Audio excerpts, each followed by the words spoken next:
নমস্কার। কবি আর্যতীর্থের লেখা বিকর্ণ।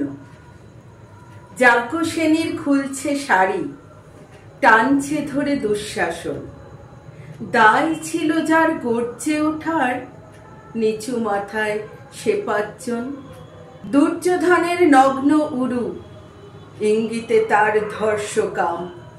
হস্তিনাপুর দেখছে বসে, ধ্বস্ত হতে তার সুনাম। অন্ধ রাজা সিংহাসনে, আর্ত চেঁচান বৌমা তার। নিজের দলের নির্যাতনে সব রাজা হন নির্বিকার। কর্ণ বসে হাসছে হা হা, রাজার দলের লোক তো সে। শর্তবিহীন সমর্থনে তাবৎ আরাম সুখ বসে।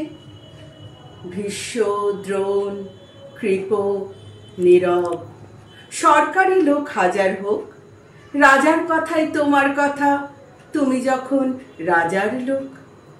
খল শকুনি দেখছে সবই, বস্তুত সে ধ্বংস চায়। ঘরের মাটি লাল হয়ে যাক দেশ বিভাগের যন্ত্রণায়।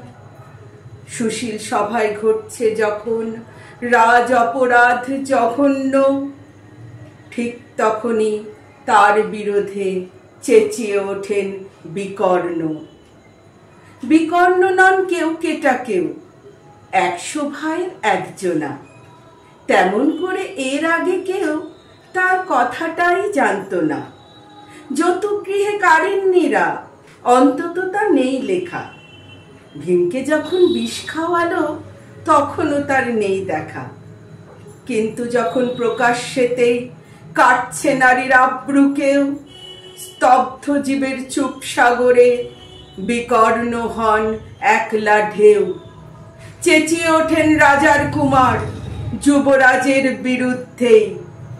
মহাবলী পাণ্ডবেরও তখন গলায় সে সুর নেই।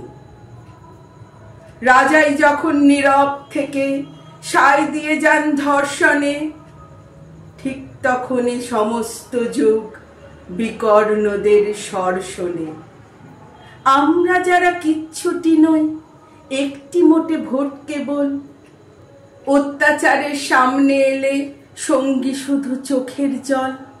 পোষ্যভাবে যাবনা চেবাই অন্ধ আর নিকর্ণ, প্রার্থনা থাক আমরা যেন একবার হই বিকর্ণ।